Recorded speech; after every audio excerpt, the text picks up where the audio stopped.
Christophe Dominici était-il perturbé?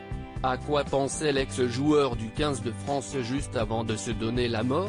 À en croire les informations relayées par Paris Match, l'homme de 48 ans a effectué plusieurs allers-retours suspects avant l'heure du drame.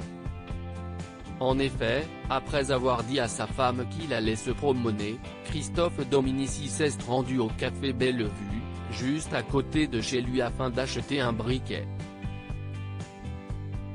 Puis, visiblement très calme ce jour du 24 novembre 2020, il s'est dirigé vers le parc de Saint-Cloud en passant devant le terrain de rugby du stade Le Gallo. Si est-il là, après avoir traversé le pont de Boulogne que Christophe Dominici a erré. Il a fait 1h30 d'aller-retour le long d'un parapet qui surplombe, 10 mètres plus bas, les bâtiments désaffectés de la caserne Sully.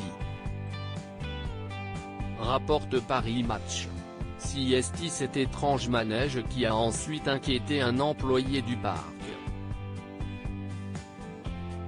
Se dirigeant vers le compagnon de Loretta, l'homme en question a voulu savoir si quelque chose ne tournait pas rond.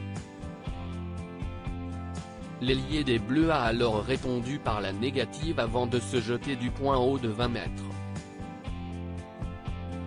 Vers 14h40, Christophe Dominici est ensuite mort, aperçu par un cycliste qui l'a basculé par-dessus le muret de la caserne.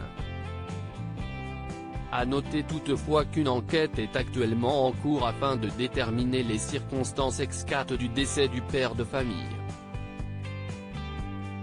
Seule certitude, le jour de son décès Christophe Dominici n'était plus le même homme. D'habitude si est un homme souriant, très simple, très sympa a confié le patron du café qu'il a trouvé particulièrement silencieux.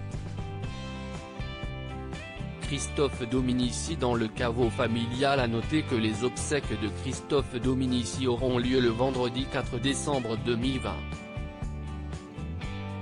Il sera inhumé à Hyères dans le Var.